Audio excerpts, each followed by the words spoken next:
मैं आभा Saxena MA third semester के first paper की क्लास में आपके साथ हूँ। समाजशास्त्र सिद्धांत पर हम लोग बात कर रहे थे। वास्तव में सिद्धांत एक मानसिक क्रिया है। मनुष्य में तार्किक चिंतन और कल्पना शक्ति है। यथार्थ को नियमों में बांधकर अवलोकन करना सैद्धांतिक अवलोकन है। जगत का यथार्थ व्यक्ति से बाहर होता है। जगत का जो यथार्थ है, हमसे जो बाहर है वो समाज है। व्यक्ति से जो बाहर है वो सब समाज में आता है। समाज अमूर्त है, समाज दिखाई नहीं देता, लेकिन हमारे व्यक्तित्व से अलग जो बाहर है वो जगत का यथार्थ है। बाहरी जगत की क्रमबद्धता का मनुष्य अपनी तर्क बुद्धि से पता लगाता है।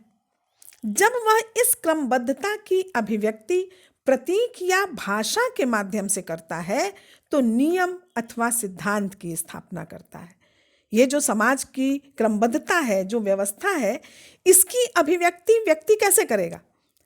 उसके लिए उसके पास कुछ समाज के मूल्य मानकों के अनुरूप कुछ प्रतीक होते हैं, एक भाषा होती है और इसके द्वारा वो समाज में अपनी अभिव्यक्ति करता है। और फिर जब सभी ऐसा करते हैं तो समाज की अभिव्यक्ति होने लग जाती है।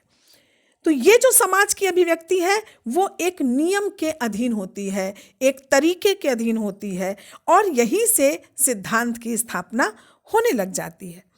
अब ये जो सिद्धांत हम बनाएंगे वो हम कैसा बनाएंगे? जैसी हमारी सोच होगी, जैसा हमारा मस्तिष्क होगा, जैसी हमारे हृदय की संवेदनाएं होंगी। और इसलिए हम जैसा सोचते हैं वैसा करते हैं, वैसा रखते हैं। जैसा रॉबर्ट विरीस्टीट ने भी कहा था कि संस्कृति में हम जो जैसा करते हैं वैसा रखते हैं, वैसा सोचते हैं।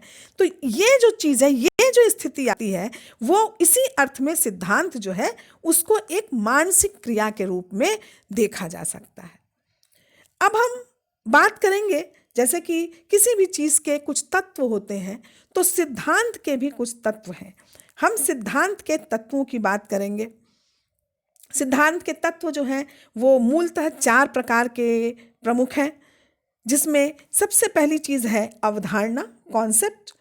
दूसरा है परिवर्ती या घटक, वेरिएबल्स। तीसरा है निश्चयात्मक कथन, स्टेटमेंट्स। और चौथा है आकार, फॉर्मेट। तो सबसे पहली बात आती है अवधारणा की। अवधारणा क्या है?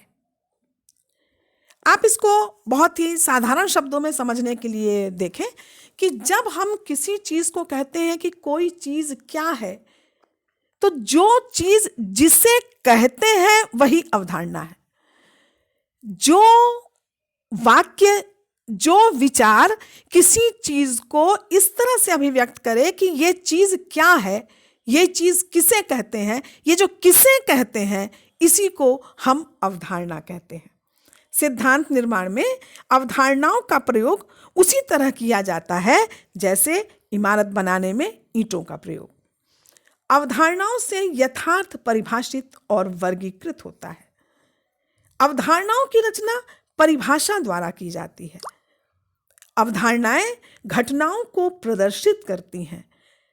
समस्त यथार्थ में से, इस चीज को समझिए, समस्त यथार्थ में से आवश्यकता अनुसार जितने अंश को हम अलग करके समझते हैं उसे अवधारणा कहते हैं। जैसे कि एक पूरे पतीले के चावल में से जो हमने 2-4 दाने चावल निकाल करके उसको देखा कि चावल पका या नहीं, वो जो 2-4 दाने चावल हैं वो उसका पूरा प्रतिनिधित्व करेंगे और इसलिए हम उसको अवधारणा कह सकते हैं। अवधारणा वह प्रतीक या शब्द है जिसके द्वारा किसी यथार्थ का बोध होता है। जैसे समूह की अवधारणा से 2 या 2 से अधिक व्यक्ति, नेतृत्व, शक्ति, सामूहिक उद्देश्य आदि यथार्थ समझे जाते हैं। यथार्थ को व्यवस्थित रूप देने के लिए अवधारणाओं का प्रयोग किया जाता है। ये जो हमारे समाज की जो वास्तविकताएं हैं, जो सत्यताएं हैं, उनको हम व्यवस्थित रूप दें, इसके लिए हमें कुछ अवधारणाएं परिभाषित करनी पड़ती हैं, उनका प्रयोग करना पड़ता है। तो ये हुई आपकी अवधारणा। दूसरी चीज़ जो हमारे समाज विज्ञान में बहुत इम्पॉर्टेंट है वो है परिवर्त। परिवर्त भी एक अवधारणा है। अवधारणा दो तथ्य प्रकट करती है। अवधारणा दो तथ्य प्रकट करती है। पहला, घटनाओं का केवल नामकरण करती है, और दूसरा, घटनाओं में अंशों का अंतर प्रकट करती है। जैसे जैसे 5 से 12 वर्ष के बालक, 13 से 19 वर्ष के बालक, अधिक संयुक्तता वाले संयुक्त परिवार, कम संयुक्तता वाले संयुक्त परिवार, इस प्रकार की अवधारणाओं को परिवर्त कहते हैं।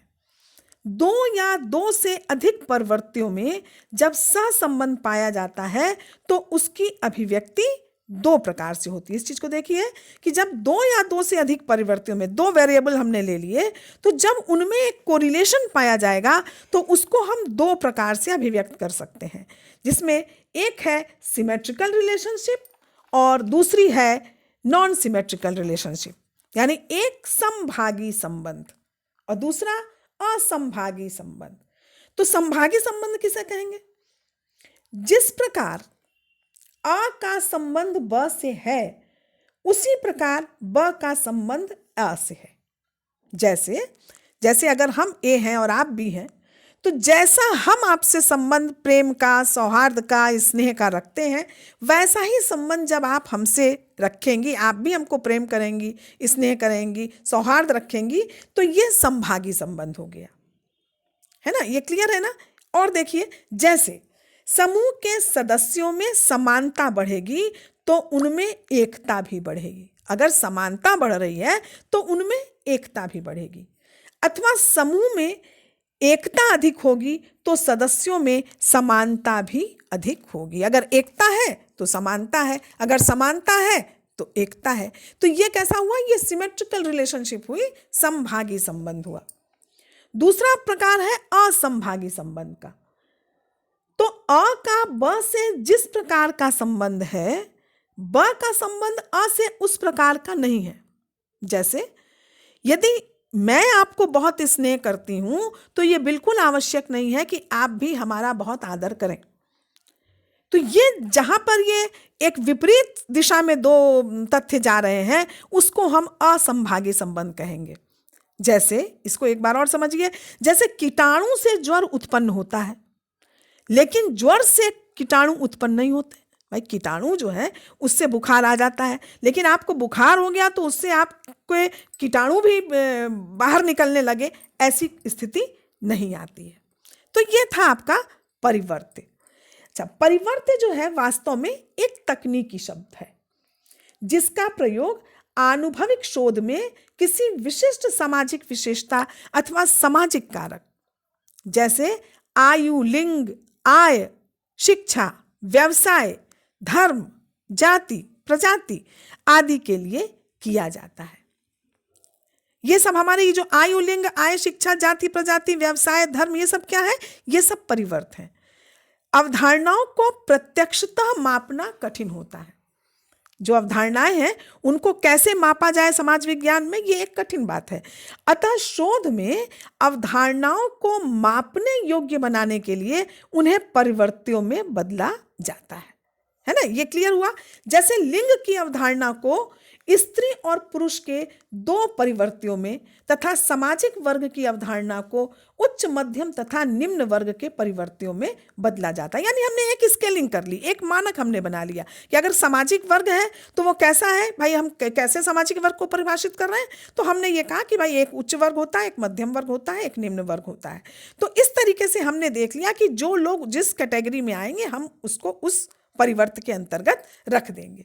तो एक परिवर्त की रचना अवधारणा की परिभाषा तथा उसकी एक संतोषजनक माप को विकसित करके ही संभव हो पाती है। तो ये जो हम माप विकसित करते हैं यही परिवर्त है। अवधारणाओं को अकेले नहीं समझा जा सकता, उसको समझने की सुगमता के लिए परिवर्तियों का निर्माण किया जाता है। थैंक्स।